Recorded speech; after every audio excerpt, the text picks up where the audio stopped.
22 साल का युवा जो कि नीट की तैयारी कर रहा था, उसने सुसाइड कर लिया। देश के युवा अभी भी सड़क पर नहीं उतर रहे हैं। ना कोई आंदोलन, ना कोई प्रदर्शन। जैसा चल रहा है वैसा ही चलेगा। एजुकेशन मिनिस्टर का तो सीधा जवाब है, कुछ ऐसा हुआ ही नहीं है। उनके लिए कोई ये चीज़ मैटर नहीं करता है, मानो कोई रिस्पॉन्सिबिलिटी है ही नहीं। 50 साल से ये चीज़ें चल रही हैं और ऐसी 10-15 साल से तो इतने ज़्यादा हो गए हैं कि इनकी संख्या गिनना ही मुश्किल हो गई है। जज साहब ने भी बोल दिया है, हम लोग कॉकरोच की तरह ज़िंदगी जी रहे हैं। और वाकई कॉकरोच की ज़िंदगी ऐसी होती है, कहीं कूड़े में भटक रहा होता है, कहीं अंधेरे की तलाश में घूम रहा होता है।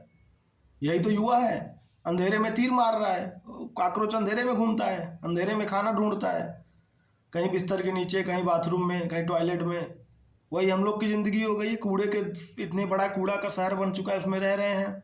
ना हवा साफ़ है, ना पानी साफ़ है, ना बिजली सही से आ रही है, ना आपको भोजन साफ मिल रहा है। बचा क्या है इस देश में?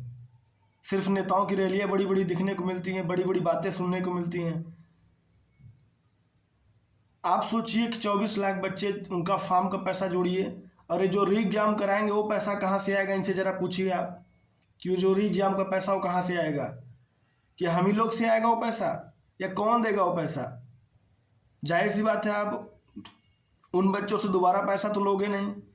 और जो ऑर्गेनाइजेशन बनी है एनटीए, वही पैसा जो हम लोग एक बार पेमेंट करते हैं, और क्योंकि बहुत सारा एग्जाम कराती है तो उससे जो कुछ उसके पास सरप्लस बचता है पैसा, वही पैसा इस्तेमाल करेगी। इन दी एंड तो हमारा ही पैसा है। और कुछ अगर कम पड़ेगा तो सरकार से मांग करके पैसा उसको पूरा करके एग्जाम कराएगी। तो इन दी एंड तो हमारे ही ऊपर सब प्रेशर पड़ रहा है।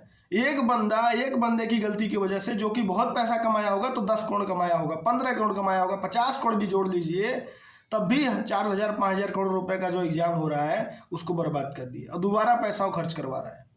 आप जरा सोचिए, 24 लाख बच्चे जब कहीं खड़े होंगे तो उनके लिए, जब कहीं जाएंगे सेंटर पे, तो कितना कार्बन पोल्यूशन होगा, कितना कार्बन इमिशन होगा। उनके माता पिता परेशान होते हैं, 2 से 4 दिन कम से कम आने जाने में लगता है। दूर दूर सेंटर्स बने होते हैं, वहाँ जाके वहाँ रहना, वहाँ खाना, और जहाँ आप रहोगे वहाँ पे दुगुना तिगुना पैसा देना पड़ता है खाने के लिए। वहाँ क्योंकि देख लेते हैं एग्जाम सेंटर वाले बच्चे आ रहे हैं तो ऑलरेडी वो लोग प्राइस हाइक कर देते हैं, बढ़ा देते हैं। इन सब के बावजूद देश का जो युवा का सबसे बड़ा जो कीमती चीज़ है, टाइम। आप सोचिए, 24 लाख बच्चे का 1 साल जोड़ लीजिए, 24 लाख साल हो गया, वो बर्बाद कर दिया, तुमने पीछे ढकेल दिया। कितने बच्चे जो कि एकदम अपना बना लिए थे कि इस बार का एग्जाम देके फाइनल हो जाए, वो अब उनकी उम्मीदें टूट रही है। कोई बच्चा जो दिल्ली में तैयारी कर रहा है, उसको नहीं पता कि इस बार हमारा क्लियर होगा नहीं होगा। अगर मान लो हो जाता है तो मुझको दोबारा तैयारी नहीं करना पड़ेगा। कोई कोई बच्चा इस कंडीशन में है कि इस बार अगर नहीं हुआ तो मैं घर चला जाऊंगा, मेरे पास इतना पैसा नहीं है कि अब मैं टिक सकूं। ये लास्ट चांस है। हर कोई